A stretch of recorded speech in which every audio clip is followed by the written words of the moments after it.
I've been reflecting on Tanzania's recent crisis, and it got me thinking about the man who came before Samia Suluhu Hassan, the BullDozer, John Pombe Magufuli.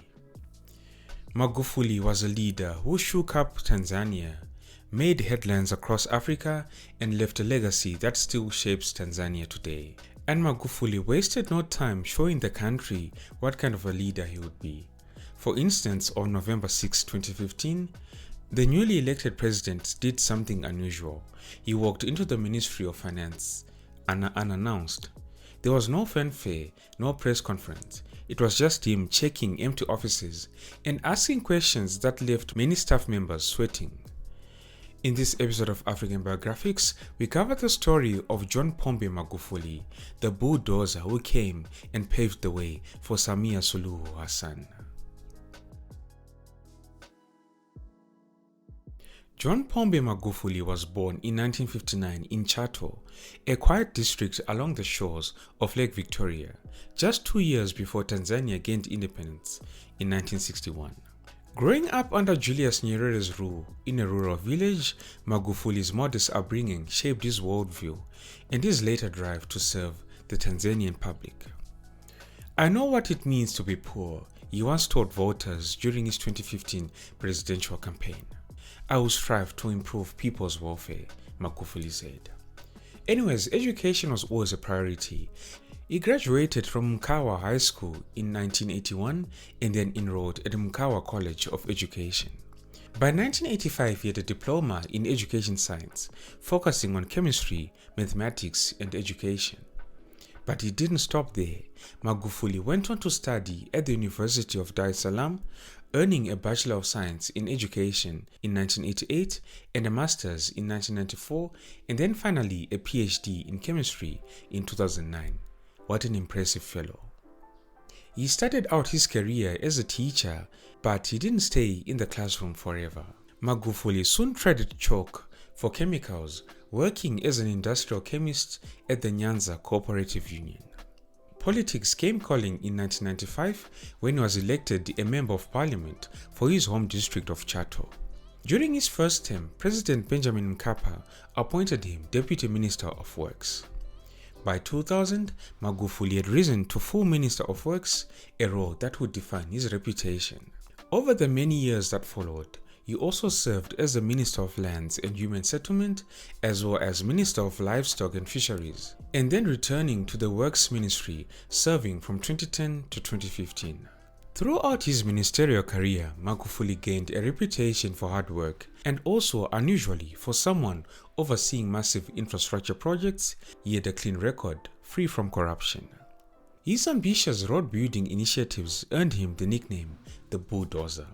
Between 2010 and 2015, he helped connect large parts of Tanzania with a new road network and introduced a rapid bus system in Dar es Salaam, the country's commercial hub. In a country where corruption scandals were common, especially in infrastructure, his spotless record and reputation for getting things done made him stand out. By the time the 2015 general election rolled around, the BullDozer image worked in his favor. Magufuli campaigned on fighting corruption, disciplining the civil service, and creating jobs for young people. But well, unfortunately, as we will see later, that same BullDozer approach would also lead to accusation of trampling human rights. The election itself was one of Tanzania's tightest ever. Magufuli eventually pulled ahead, winning 58% of the vote. And on October 29, 2015, the National Electoral Commission declared him president, with Samia Suluhu Hassan as vice president. Magufuli would later win a second term with 84% of the vote, though the main opposition denounced the result as fraudulent. In these elections that he won with 84% of the vote, international observers raised alarms about intimidation, harassment of opposition figures, and even a nationwide internet shutdown. Sounds familiar? When JP Magufuli became president, he sent a clear message. The old problems in Tanzania's government were about to end. The man had inherited a system riddled with corruption, ghost workers on the payroll, absentee civil servants, underperforming officials, and even public spending that often bordered on the extravagant. In the early months of his presidency, the BullDozer seemed unstoppable. He fired hospital directors who weren't doing their jobs. The president often dropped in unannounced on government offices to make sure staff members were actually working, and he also clamped down on wasteful spending. The days of making it rain with taxpayer money were officially over. Independence Day celebrations were cancelled for the first time in 54 years, replaced instead by a nationwide cleanup. And yes, Magufuli joined in himself, sweeping and picking up rubbish outside the State House. The president also put a cap on official travel. He slashed his own presidential salary from $15,000 to $4,000 a month and vowed to eliminate corruption from his administration. The president also took a hard line on foreign companies. He renegotiated deals on mineral exploration to secure better terms for Tanzania. He also went and cancelled contracts he considered exploitative, especially some Chinese products. Across Africa, citizens watched with fascination. On social media, the hashtag "What would Magufuli do?" started trending as people imagined their own governments under leaders like him. Overnight, the president built a reputation as an efficient, no-nonsense president, the kind of problem solver other countries wished they had. By 10 months into his first term, polling from the civil society group Twaweza showed 96% approval from Tanzanians. People from all walks of life brought problems directly to him. But as you know, this is Africa and some of the methods are always a bit dodgy. You know Magufuli won praise for being bold, efficient, and sometimes a little abrasive. But he also had a ruthless streak and a taste of what has been termed conservative populism and also a bit of controversy sprinkled in. One controversial move, his government doubled on a policy that barred pregnant schoolgirls from returning to class even after giving birth. Unfortunately, this policy put thousands of futures on hold. In 2018, he amended the law so that government statistics could no longer be challenged. Question them, then it became a crime. In other words, the state owned the data, and whatever the state said was gospel. Political pluralism in Tanzania also took a hit. Different viewpoints were squeezed out. Barely 2 months into his term, state TV stopped broadcasting live parliamentary sessions. Officially, it was to save money, but critics saw it as censorship. When the opposition tried to protest, the government banned all demonstrations. Opposition leaders and critics faced harassment, and some were even jailed. Take for instance former presidential candidate Tundu Lissu, who even survived an assassination attempt under Magufuli's watch. During this time, political activities were banned in the name of nation building. Journalists who challenged him were pressured, intimidated, or worse. But you know, even his critics acknowledged his results. The president pushed big projects. For example, there was a new standard gauge railway that connects Tanzania with its neighbors. He also expanded highways and also that rapid transit system in Dar es Salaam that I mentioned earlier. Also, electricity production went up, thus reducing blackouts, and he even revived the state-run national airline Air Tanzania. Some would argue that Magufuli's rule was a mix of getting things done as well as "don't cross me, don't mess with me."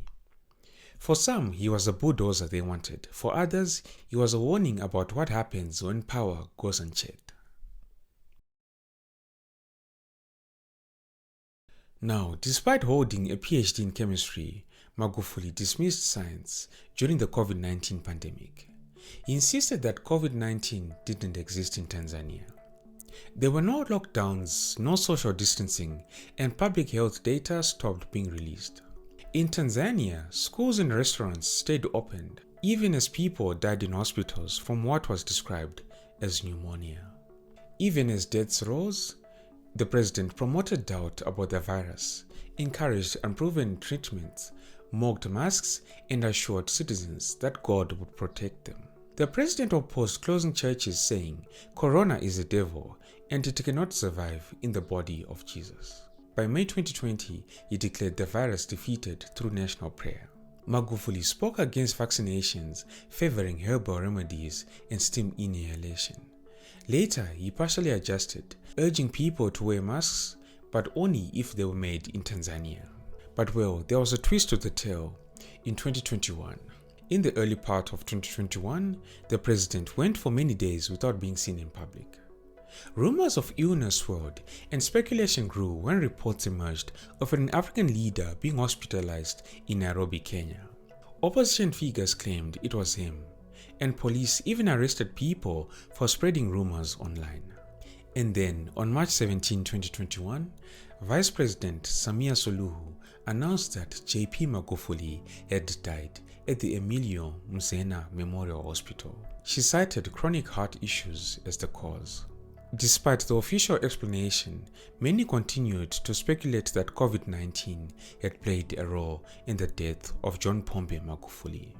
Now, following the demise of Magufuli, Samia Suluhu Hassan was sworn in on March 19, 2021 to complete the remainder of Magufuli's second term.